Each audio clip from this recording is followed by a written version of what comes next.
So today we wanted to talk about one of our theories, and we're going back to Metal Gear Solid 5.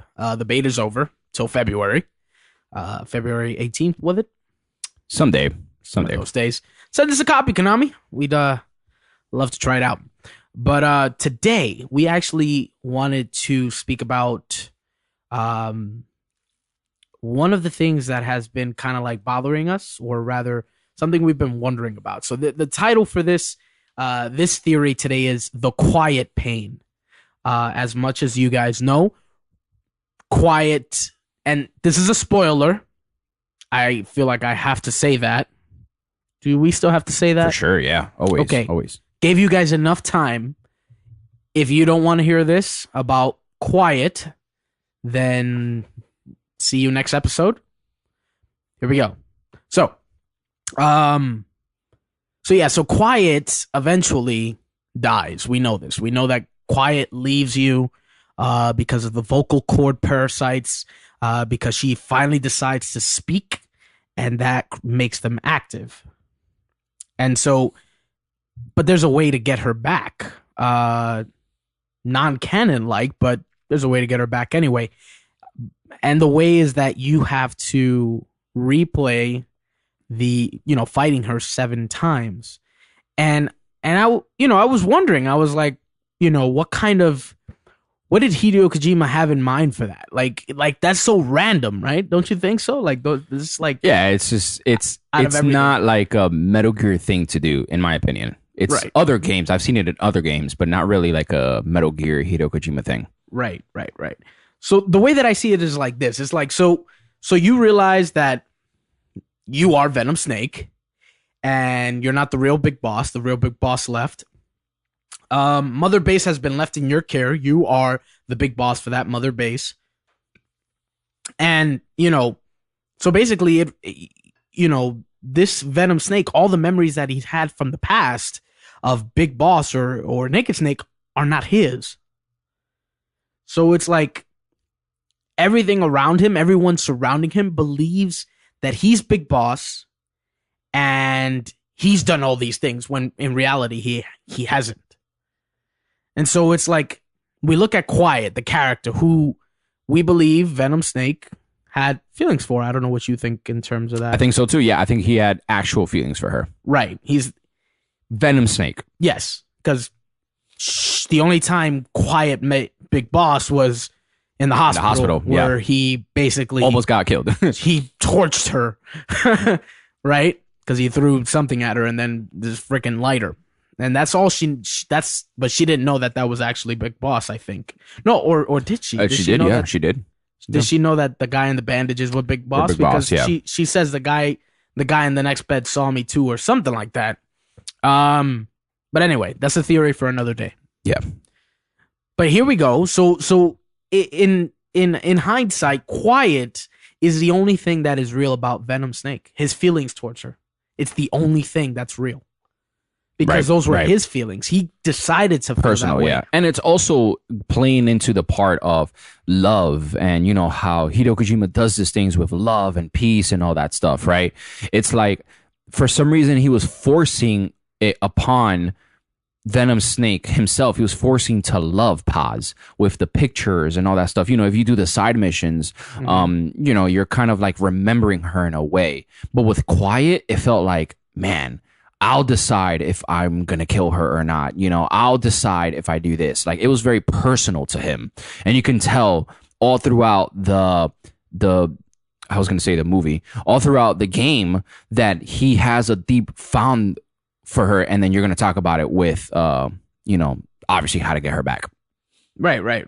And that's a good point, because it all starts when you first defeat her, right? Yep. In canon, it's like you either shoot her or you don't. Yeah. Right. I think that's the biggest choice that Venom had to make on his own. Right. It's so it began it was like a whole spectrum of things. And so finally, now we get to this replayability thing. So you now have a choice to either let Quiet's memory die and continue with Mother Base as it is, or do something that's kind of drastic. And so we've seen this kind of behavior from Venom before. Yeah. Is that he has these illusions and these memories that just come flashing back. And I think that sometimes he can't tell the difference between what's real and what's fake. And here's the thing. Our theory is if you decide to get quiet back after replaying the mission 7 times, it's not real. It's not really quiet. And I'll explain why. We'll explain why. First of all, think about it like this. You as the player decide not to let quiet go. So you replay the mission over and over in your head. It's like Venom remembering it time and time again. He's remembering what he had did with her, how they first met, what feelings he felt while he was fighting her and everything, right? And how formidable of an opponent she was, right? And on a sheet, I know you were like, it's easier than the end and stuff like that. But there was no romance with the end. But yeah, so it was just like, you decide to replay it in your head. And so after the 7th time, it's like it becomes instilled in your head, and and Venom makes himself believe that he got quiet back. Because after 7 times of beating her in that mission, putting her on the helicopter, saving her from Kaz and the rest of the people, it's how it's all started. It's like a relationship. When you break up with her, or with him, you always remember how you met your ex, and all these memories come floating back, right? But except Quiet's dead. But Venom can't come to grips with that, or rather, you decide not to come to grips with that. Because I remember when I lost Quiet, I didn't want to lose Quiet because she's a really, of course, yeah, she's a good buddy. Yeah, she's a really good buddy. I mean, I don't know who you use the most. I use Quiet the most. Yeah, in the beginning, I used obviously the dog, D-Dog. But then, I mean, with Quiet, it's just you could have so much ground to cover, and then, I mean, when you scout it, it's a lot faster. And if you think about it, she always had your back. Yeah, like no matter what, it was like, D-Dog. Yes, he would sniff people around and stuff like that, but he would never automatically attack someone. No. He was kind of like on you or D-Horse or something like that. They were all under your orders, but Quiet, if you got caught, she'd defend. Why do you think it was 7 times that you had to defeat her? I dare go to a symbolic or even a biblical number. In biblical terms, 7 times is a perfect number. Yeah. Who knows? And also, I think it's also him going back on the end. The end. A little Easter egg for those of you hardcore fans. If you let the time go for 7 days, on the PlayStation 2, you defeat the end and he dies. So from old age, which is pretty cool. It was really funny. That's another way to defeat him. And yeah, that's hey, that's a good theory. That's a I don't know. Thought. That's just me thinking out loud. But no, 7. Think out loud a little 7 less, days. but no. Yeah. But no. Let us know at underthecardboardbox@gmail.com what you guys think of that. So my point is this: is that I think that as if you after you get Quiet back, every time you choose her as a buddy, and you go out to the field and she lands with you, this is after she's dead, right? It's not Quiet. It's nobody. You're by yourself. It's just in Venom's head, it's the illusion that Quiet is still with him. Yeah.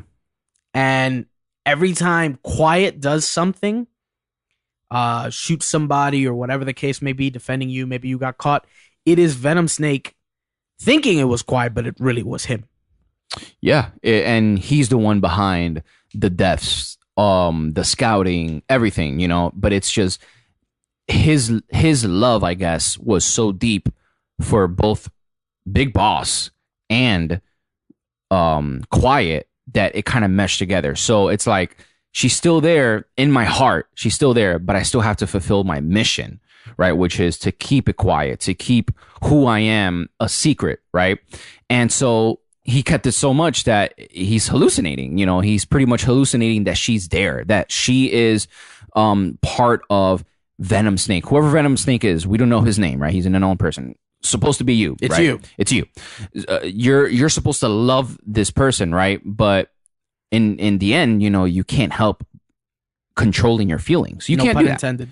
Right, exactly. In the end, right? So anyway, it's just like he's keeping that part. I'm guessing maybe it's like the only thing that he has, the only thing that makes him Venom Snake, the only thing that he has.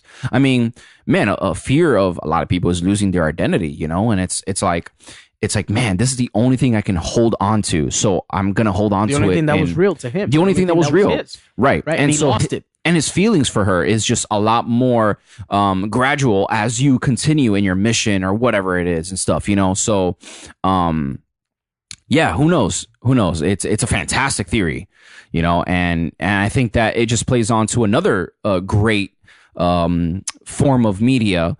For those of you that don't know, spoiler alert right now for a fantastic movie, but Fight Club is like this. Fight Club, it plays on an emotional person who is not satisfied with who he is. So he has to pretend that he's someone else in order for him to accomplish the things that he didn't even think or wanted to accomplish, right? Because in the end, in the end of the movie, he's so baffled by what he has done and created that he doesn't want any part of it. But he was so deep into it, into him being someone else. This is a little different, right? But into him being someone else, that he hallucinates someone else that's there doing everything that he said he would. And yeah, it's just cool. Like if that was Hideo Kojima's plan, that it obviously very masterful. But yeah, I know he is definitely a big fan of Fight Club and stuff. He always posts about it and stuff. So hey, maybe that could have been a little Easter egg there. Absolutely. So let us know it Under the Cardboard Box podcast. Let us know in the comments down below. If you're watching on our YouTube channel, again, if you're listening on our podcast, head on over there and let us know what you think. Subscribe while you're there too. Absolutely. Is it a hallucination or is it just a benefit of a game? Is it just, okay, you want quiet back? But then if that's the case, why do you have to keep replaying it and replaying it over and over again till it's real? Because I believe that as a player, I don't know about you, but I grew a little emotionally attached to having Quiet around, and I was pretty sad when she died. Yeah, no, it's sad. I mean, as a player, it's like partner. As a player, I'm just like, dang, I'm gonna lose that buddy, which is a good buddy. Exactly. And so I think that's what it was. I think Quiet being the one true friend that he had, and the reason I say it is because everyone thought that this was Big Boss, and so did she. Yeah. So did she. Yeah.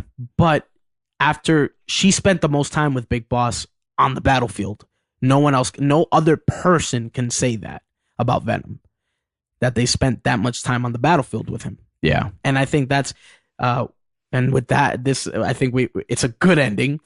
It's to answer Otacon's question: can love bloom on a battlefield?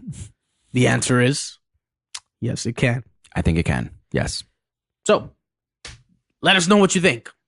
Was Quiet fake? Was all of this fake? Or was it real? Is it something that you can wrap your head around? We'd love to know what you think. Yes.